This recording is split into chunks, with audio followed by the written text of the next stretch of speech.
नमस्कार, राधे राधे। आप सभी का हार्दिक स्वागत है हमारे इस विशेष कार्यक्रम में, जहां हम सनातन धर्म के एक अत्यंत पावन और प्रेरणादायक पर्व गोवर्धन पूजा की कथा को विस्तार से जानेंगे।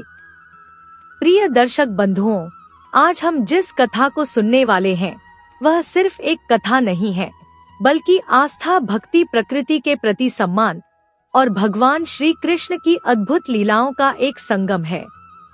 यह कथा हमें सिखाती है कि कैसे अहंकार का नाश होता है और कैसे एक सच्चे भक्त की रक्षा स्वयं भगवान करते हैं। हम अक्सर दिवाली के अगले दिन गोवर्धन पूजा मनाते हैं, घरों में अन्नकूट बनाते हैं, गोबर से गोवर्धन पर्वत की प्रतिकृति बनाते हैं और उसकी पूजा करते हैं। लेकिन क्या हमने कभी सोचा है कि इस पूजा के पीछे का गहरा रहस्य क्या है? इसकी उत्पत्ति कहां से हुई और यह हमें आज के समय में क्या संदेश देती है?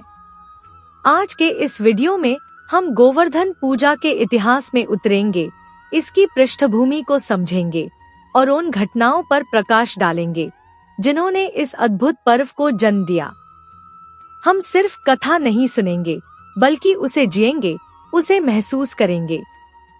यह यात्रा आपके हृदय को छू जाएगी और आपको सनातन धर्म की समृद्ध परंपराओं से और भी गहराई से जोड़ देगी। तो तैयार हो जाइए एक ऐसी आध्यात्मिक यात्रा के लिए जहां हम गोवर्धन पर्वत की महिमा, भगवान कृष्ण की बाल लीलाओं और इंद्र के मान मर्दन की गाथा सुनेंगे। यह कथा हमें बताएगी कि कैसे भगवान ने प्रकृति और गौधन के महत्व को स्थापित किया। सबसे पहले आइए हम गोवर्धन पूजा के सामान्य परिचय और इसके महत्व को समझते हैं। गोवर्धन पूजा, जिसे अन्नकूट पूजा के नाम से भी जाना जाता है, दीपावली के ठीक अगले दिन मनाई जाती है। यह पर्व भगवान कृष्ण को समर्पित है और यह दर्शाता है कि कैसे उन्होंने गोवर्धन पर्वत को अपनी छोटी उंगली पर उठाकर ब्रजवासियों की रक्षा की थी। इस दिन घरों में विभिन्न प्रकार के पकवान बनाकर भगवान को भोग लगाया जाता है, जिसे अन्नकूट कहा जाता है। गोबर से गोवर्धन पर्वत का प्रारूप बनाकर उसकी पूजा की जाती है और गौ माता की सेवा का भी विशेष महत्व है। यह पर्व हमें प्रकृति के साथ सामंजस्य बिठाने, पर्यावरण का सम्मान करने और हमारे जीवन में गायों के महत्व को समझने का संदेश देता है। यह हमें यह भी सिखाता है कि किसी भी प्रकार का अहंकार, चाहे वह कितना भी बड़ा क्यों ना हो, अंततः नष्ट हो जाता है और सच्ची भक्ति ही हमें ईश्वर के करीब लाती है। अब हम कथा की ओर आगे बढ़ते हैं, लेकिन उससे पहले आपको बता दें, श्री कृष्ण ने साफ साफ शब्दों में कहा है, यह सिर्फ एक कथा नहीं है, बल्कि एक तप है, भक्ति है, जिसे बीच में अधूरा छोड़ने पर आप पाप के भागीदार बन सकते हैं। इसीलिए भगवान श्री कृष्ण की खातिर इस वीडियो को लास्ट तक जरूर देखिएगा। चलिए शुरू करते हैं वह महान कथा। यह कथा द्वापर युग की है, उस समय की जब भगवान श्री कृष्ण ने पृथ्वी पर अवतार लिया था और अपनी अद्भुत लीलाओं से संसार को धर्म का मार्ग दिखा रहे थे। यह कथा ब्रज भूमि की है, जहाँ गायें, गोप और गोपियाँ भगवान कृष्ण के सानिध्य में एक आनंदमय जीवन जी रहे थे। उस समय ब्रज के लोग इंद्रदेव की पूजा किया करते थे। इंद्र वर्षा के देवता माने जाते हैं और कृषि प्रधान समाज में वर्षा का बहुत महत्व होता है। इसलिए ब्रजवासी हर वर्ष बड़े धूमधाम से इंद्र यज्ञ का आयोजन करते थे, जिसमें तरह तरह के पकवान बनते थे, विशेष पूजा अर्चना होती थी और इंद्रदेव को प्रसन्न करने के लिए उन्हें भोग चढ़ाया जाता था। उनका मानना था कि इंद्रदेव प्रसन्न रहेंगे तो समय पर वर्षा होगी, फसलें अच्छी होंगी और उनका जीवन सुखमय रहेगा।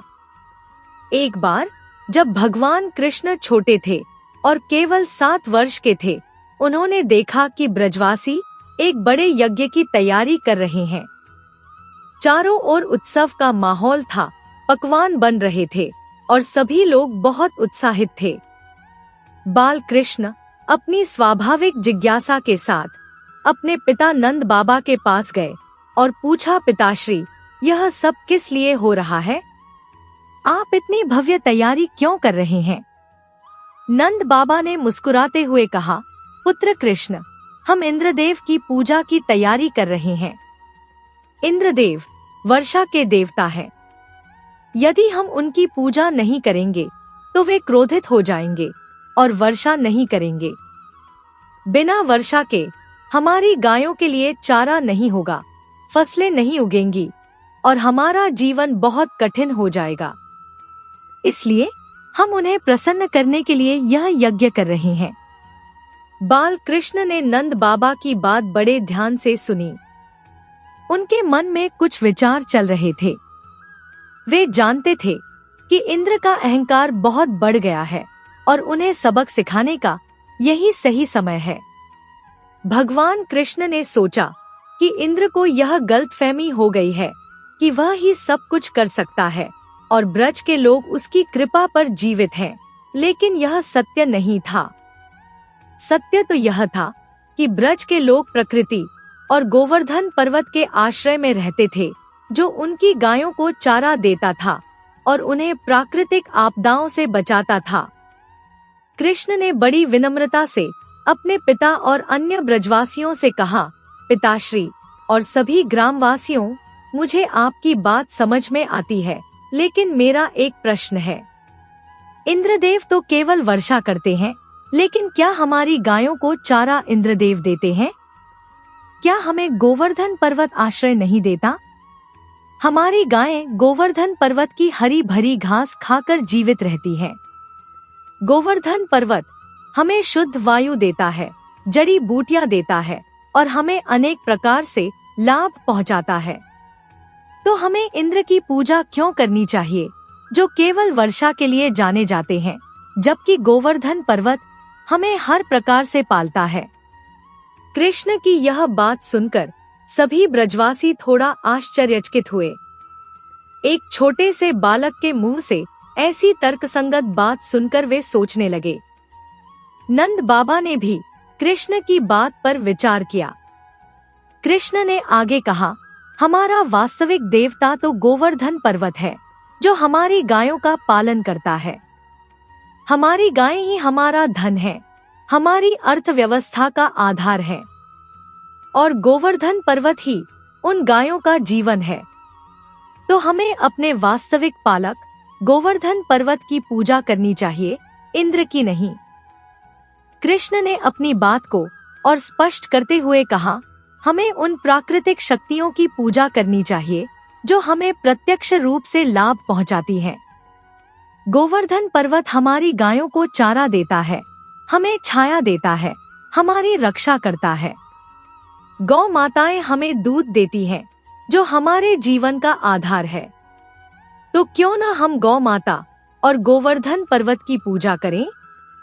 यह हमारे धर्म के अनुसार भी उचित है। कृष्ण की इन बातों का ब्रजवासियों पर गहरा प्रभाव पड़ा। वे सभी कृष्ण के तर्कों से सहमत हो गए। उन्होंने महसूस किया कि कृष्ण जो कह रहे हैं उसमें सच्चाई है।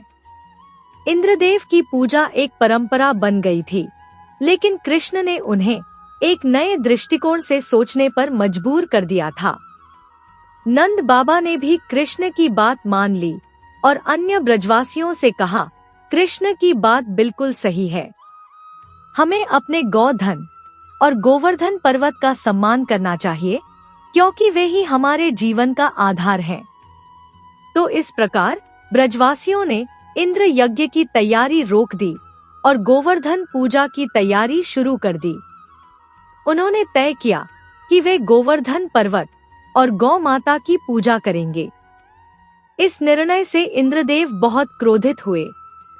उन्हें लगा कि ब्रजवासियों ने उनका अपमान किया है और एक छोटे से बालक की बात मानकर उनकी सदियों पुरानी परंपरा को तोड़ दिया है। दर्शक बंधुओं, यहाँ पर यह कथा हमें सिखाती है कि कैसे कभी कभी हम पुरानी परंपराओं का पालन करते हुए अपने वास्तविक मूल्यों और आश्रय को भूल जाते हैं। कृष्ण ने हमें यही याद दिलाया कि हमारा सच्चा रक्षक कौन है और हमें किसकी पूजा करनी चाहिए। अब आगे हम जानेंगे कि जब इंद्रदेव को ब्रजवासियों के इस निर्णय का पता चला तो उन्होंने क्या प्रतिक्रिया दी।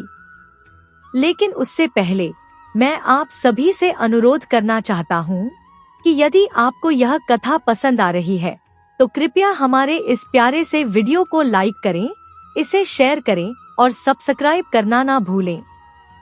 आपका समर्थन हमें ऐसी और भी ज्ञानवर्धक कथाएं आप तक पहुंचाने के लिए प्रेरित करता है। तो चलिए अब हम आगे बढ़ते हैं।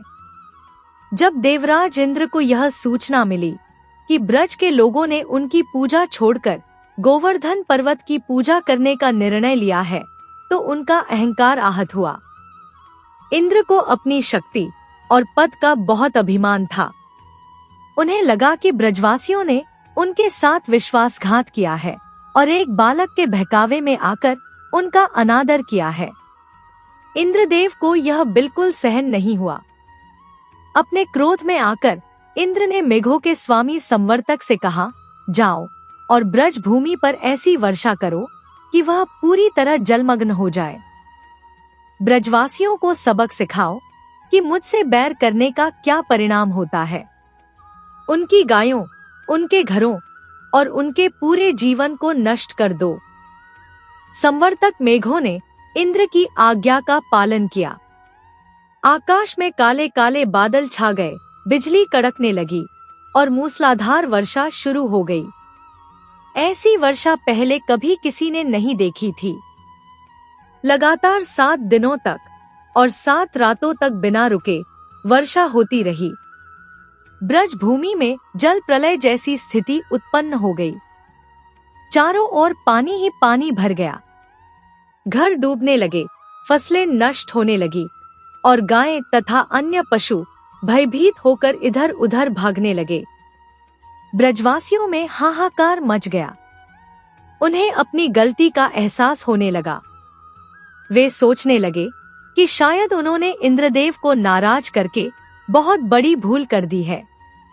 ब्रजवासी भयभीत होकर कृष्ण के पास आए। उन्होंने कृष्ण से कहा, हे कृष्ण, हमने आपकी बात मानकर इंद्रदेव की पूजा छोड़ दी और अब देखिए इंद्रदेव हमसे कितने क्रोधित हैं। वे हमें दंडित कर रहे हैं। हमारी रक्षा करो कृष्ण, हम सब डूब रहे हैं, हमारे पशु मर रहे हैं। कृष्ण ने देखा कि ब्रजवासी और उनके पशु बहुत डरे हुए हैं। उन्हें पता था कि यह इंद्रदेव का अहंकार है और उन्हें यह भी पता था कि उन्हें ब्रजवासियों की रक्षा करनी होगी। बाल कृष्ण ने मुस्कुराते हुए कहा, डरो मत ब्रजवासियों, मैंने तुमसे कहा था कि गोवर्धन पर्वत हमारी रक्षा करेगा। तो चलो गोवर्धन पर्वत की शरण में चलते हैं। कृष्ण ने सभी ब्रजवासियों, गायों और अन्य पशुओं को गोवर्धन पर्वत के पास इकट्ठा होने के लिए कहा। जब सब वहां एकत्रित हो गए तो कृष्ण ने एक अद्भुत लीला की। उन्होंने अपनी बाईं हाथ के छोटी उंगली पर पूरे गोवर्धन पर्वत को उठा लिया, ठीक वैसे ही जैसे कोई बच्चा एक मशरूम को उठा ले। ब्रजवासी यह देखकर हैरान रह गए। उन्हें अपनी आंखों पर विश्वास नहीं हो रहा था कि एक 7 साल का बालक इतनी आसानी से एक विशाल पर्वत को कैसे उठा सकता है। यह निश्चित रूप से कोई साधारण बालक नहीं था। वे सभी कृष्ण की जय जयकार करने लगे और गोवर्धन पर्वत के नीचे शरण ली, जहां वे भारी वर्षा और बाढ़ से सुरक्षित थे। लगातार 7 दिनों तक कृष्ण ने गोवर्धन पर्वत को अपनी उंगली पर उठाए रखा। ब्रजवासी और उनके पशु पर्वत के नीचे सुरक्षित रहे, जैसे एक विशाल छाते के नीचे कोई इंसान भीगता नहीं है। बाहर मूसलाधार वर्षा होती रही, लेकिन पर्वत के नीचे सभी सुरक्षित थे। कृष्ण ने अपने भक्तों की रक्षा की, जैसा कि उन्होंने वादा किया था। इंद्रदेव ने देखा कि वे जितना भी वर्षा कर रहे हैं, उसका ब्रजवासियों पर कोई असर नहीं हो रहा है। वे हैरान थे कि ऐसा कैसे हो सकता है। जब उन्हें पता चला कि कृष्ण ने गोवर्धन पर्वत को अपनी उंगली पर उठा लिया है, और ब्रजवासियों को उसके नीचे आश्रय दिया है, तो उन्हें अपनी गलती का एहसास हुआ। वे समझ गए कि यह कोई साधारण बालक नहीं है, बल्कि स्वयं पालनहार भगवान विष्णु का अवतार है। उनका अहंकार चूर चूर हो गया। इंद्र को अपनी गलती पर बहुत पश्चाताप हुआ। उन्हें लगा कि उन्होंने एक छोटे से बच्चे और भगवान के भक्तों के साथ बहुत बुरा व्यवहार किया है। उन्होंने तुरंत वर्षा बंद कर दी और आकाश साफ हो गया। 7 दिनों के बाद जब वर्षा रुक गई और आकाश साफ हो गया, तो कृष्ण ने धीरे से गोवर्धन पर्वत को वापस उसकी जगह पर रख दिया। ब्रजवासी खुशी से झूम उठे। उन्होंने कृष्ण को धन्यवाद दिया और उनकी जय जयकार की। वे समझ गए कि कृष्ण ही उनके सच्चे रक्षक हैं और उन्होंने अपने भक्तों को इंद्र के प्रकोप से बचाया है। इस घटना के बाद इंद्रदेव स्वयं लज्जित होकर कृष्ण के पास आए। उन्होंने कृष्ण से क्षमा याचना की। इंद्र ने कृष्ण के चरणों में गिरकर अपनी अहंकार भरी गलती के लिए माफी मांगी। कृष्ण ने अपनी दयालुता दिखाते हुए इंद्र को क्षमा कर दिया और उन्हें अपने कर्तव्यों का पालन करने का उपदेश दिया। इस प्रकार भगवान कृष्ण ने गोवर्धन पर्वत को उठाकर न केवल ब्रजवासियों की रक्षा की, बल्कि इंद्र के अहंकार का भी मर्दन किया और यह स्थापित किया कि प्रकृति और गौधन का सम्मान करना कितना आवश्यक है। तभी से गोवर्धन पूजा का पर्व ब्रज भूमि और पूरे भारत में बड़े हर्षोल्लास के साथ मनाया जाने लगा।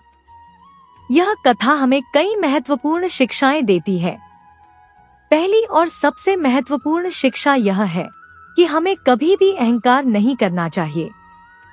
शक्ति और पद का अभिमान हमें अंधा कर देता है और हमें गलत रास्ते पर ले जाता है। इंद्रदेव, जो देवताओं के राजा थे, अपने अहंकार के कारण अपनी बुद्धि खो बैठे थे। दूसरी शिक्षा यह है कि सच्ची भक्ति और शरणागति में बहुत शक्ति होती है। ब्रजवासियों ने कृष्ण पर विश्वास किया और उनकी शरण में आए और कृष्ण ने उनकी रक्षा की। जब हम ईश्वर पर पूर्ण विश्वास रखते हैं, तो वह हमारी हर मुश्किल में सहायता करते हैं। तीसरी शिक्षा यह है कि हमें प्रकृति का सम्मान करना चाहिए। गोवर्धन पर्वत, जो प्रकृति का ही एक रूप है, ब्रजवासियों के लिए जीवनदाता था। कृष्ण ने हमें सिखाया कि हमें पर्यावरण और प्राकृतिक संसाधनों का आदर करना चाहिए, क्योंकि वे ही हमें पालते हैं। चौथी शिक्षा गौ माता के महत्व को दर्शाती है। भारतीय संस्कृति में गायों को माता का दर्जा दिया गया है। वे हमें दूध, घी और अन्य उपयोगी वस्तुएं प्रदान करती हैं। कृष्ण ने हमें यह भी सिखाया कि गायों की सेवा और उनकी रक्षा करना हमारा परम कर्तव्य है। तो इस कथा के माध्यम से लीलाधारी भगवान श्री कृष्ण ने यह भी स्पष्ट किया कि बाहरी आडंबर और दिखावे की पूजा से अधिक महत्वपूर्ण सच्ची श्रद्धा और कर्म है। इंद्र की पूजा केवल वर्षा के लिए की जाती थी, जबकि गोवर्धन पर्वत ब्रजवासियों के जीवन का आधार था। तो दर्शक बंधुओं, यह थी गोवर्धन पूजा की विस्तृत कथा, जिसमें हमने जाना कि कैसे भगवान कृष्ण ने इंद्र के अहंकार को तोड़ा और गोवर्धन पर्वत को उठाकर ब्रजवासियों की रक्षा की। यह कथा हमें आज भी प्रेरणा देती है कि हमें अपने अहंकार को त्याग कर विनम्रता अपनानी चाहिए, प्रकृति का सम्मान करना चाहिए, गौ माता की सेवा करनी चाहिए और ईश्वर पर अटूट विश्वास रखना चाहिए। हम उम्मीद करते हैं कि यह कथा आपको पसंद आई होगी और आपने इससे कुछ जरूर सीखा होगा। यदि आपको यह प्रस्तुति अच्छी लगी, तो कृपया इसे लाइक करें, अपने दोस्तों और परिवार के साथ शेयर करें और हमारे चैनल द आध्यात्मिक टेल्स को सब्सक्राइब करना ना भूलें, ताकि आप हमारी आने वाली कथाओं और कार्यक्रमों से जुड़े रहें। दोस्तों, अगर आप चाहते हैं कि इसे आगे फिर हम गोवर्धन पूजा से जुड़े अन्य पहलुओं जैसे अन्नकूट की परंपरा, 56 भोग का महत्व और इस पर्व के आधुनिक संदर्भ पर विस्तार से चर्चा करें। तो प्लीज कमेंट करिए कि आपको इसका नेक्स्ट पार्ट चाहिए। हम जरूर आपके लिए वो वीडियो बनाएंगे, लेकिन अगर आप कमेंट करेंगे तभी। सिर्फ 10 कमेंट करिए, हम नेक्स्ट पार्ट जरूर लाएंगे। तब तक के लिए राधे राधे, जय श्री कृष्ण और गोवर्धन पूजा की आपको एडवांस में शुभकामनाएं।